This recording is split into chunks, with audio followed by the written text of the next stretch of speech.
Александра Мальцевская, Белла Хотенашвили, Блиц бойынша Европа чемпионаты.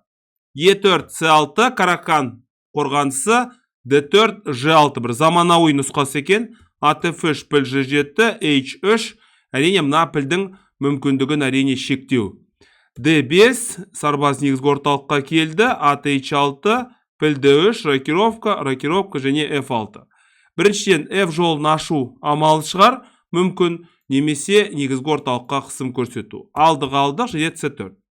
Піл E6 уәзір B3, мына B7-дегі сарбазға қысым көрсету және уәзір B6. Ат C3, алдық және піл F7. Тура E1. Не айтуға болады? Мына ат деген жетісіп тұрған жоқ.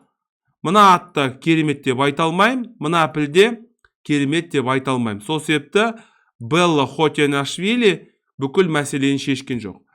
Ат F5, піл F4, G5 және піл H2.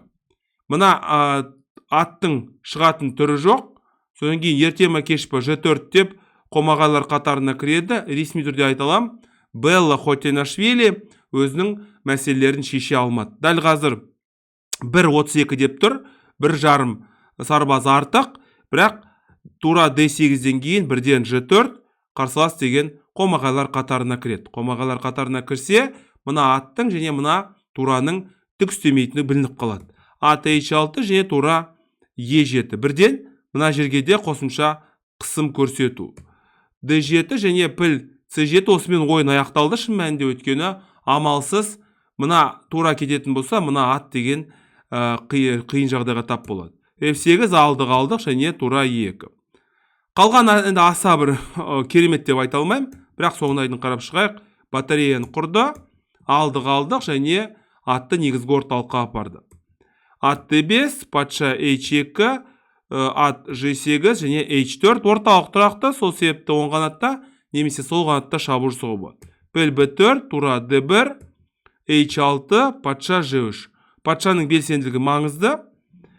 Ат G E7, алдық және тура H1. Білесіздер, туралардың бір ерекшелігі, олар ашық жолдарды ұнатады.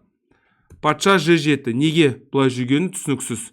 Неге мысалы атпен F4-ке неге келген жоқ деген сұрақ туындайды. Жарайды. Патша G7, ат C5 біріншіден мына жерге шабуыл жасау, екіншіден мына жерге келу деген сияқты.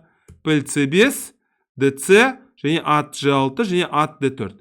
Мына торға ұмтылу. Тура D7, енді қомағайлар қатарын қорғаудың амалы. Ат F5 шах, атақты Каспаровтың аты, патша G8 және E8 шах және тура E1. Енді мына туралар деген қарсыластың аумағына кіріп кетті.